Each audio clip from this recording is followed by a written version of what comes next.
Oke,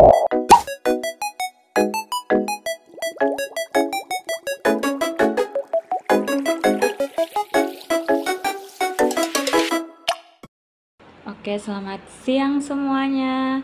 Kembali lagi bersama saya Emiliana Wena. Nah, di sini saya akan menjelaskan materi tentang peran para misionaris asing di Indonesia dalam perkembangan Gereja Katolik. Nah, dengan mata kuliah SGI. Oke, baiklah, di sini misionaris asing memainkan peran penting dan strategis dalam perkembangan Gereja Katolik di Indonesia. Lalu dari segi historinya, pastoral, sosial maupun budaya, mereka menjalankan berbagai misi sebagai berikut. Yang pertama itu adalah pewartaan Injil dan pembaptisan. Itu yang terjadi.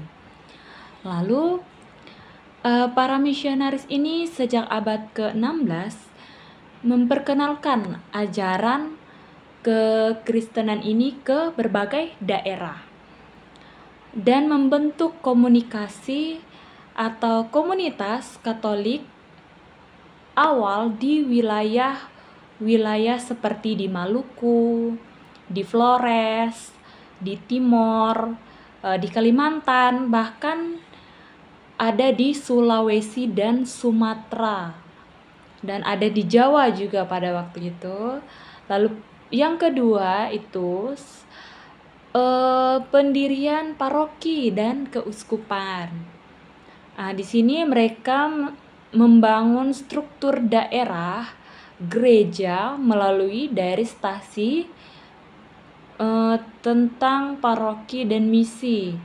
Lalu berkembang menjadi keuskupan, dan akhirnya Gereja Katolik Indonesia menjadi tumbuh mandiri. Lalu poin yang ketiga itu pendidikan dan kesehatan. Nah, pada saat misionaris ini datang ke Indonesia, mereka mendirikan sekolah, rumah sakit, bahkan panti-panti asuhan itu banyak yang didirikan oleh misionaris Indonesia. Bahkan sampai sekarang, gereja-gereja Katolik itu membangun sekolah swasta, sekolah negeri, baik itu universitas, dari SD, SMP, universitas, itu banyak yang dibangun oleh gereja Katolik.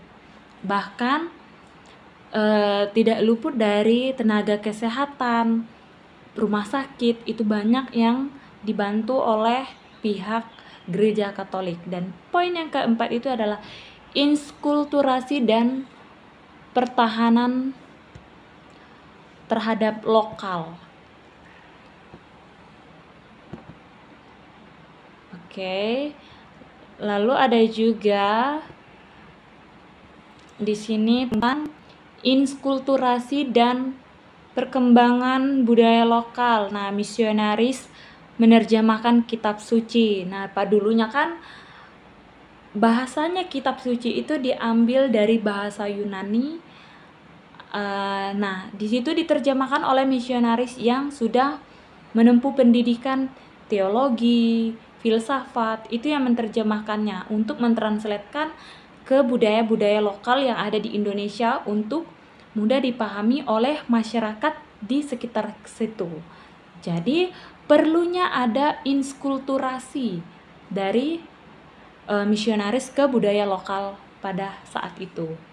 Nah, menciptakan wajah gereja Katolik yang Indonesiawi. Gimana Indonesiawi ini boleh dikembangkan oleh misionaris yang datang ke Indonesia. Lalu ada pembinaan iman dan kepemimpinan lokal.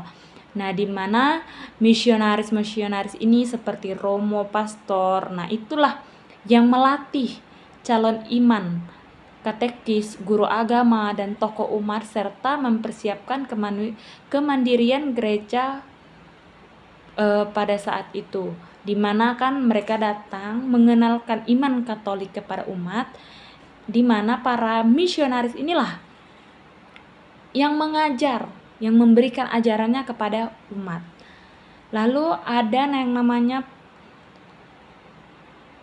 pelabuhan sosial kemasyarakatan yang dimana aktif dalam memperdayaan ekonomi umat melalui koperasi dan pelatihan keterampilan serta hadir di daerah terpencil. Nah, di mana pada saat itu mereka datang dan mengajar di daerah-daerah yang terkecil. Bahkan di pelosok juga mereka datang, rela datang dengan panggilan mereka tidak memandang ras, suku, agama atau apa itu, mereka tetap mewartakan Injil atau mewartakan sabda Allah ke semua orang pada saat itu.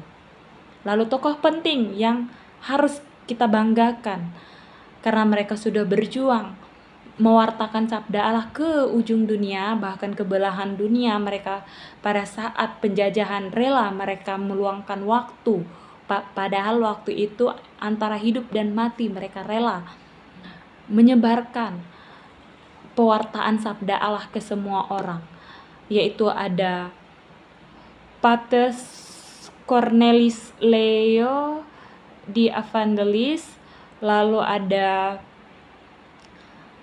Pater Franciscus Gregorius Jovantus.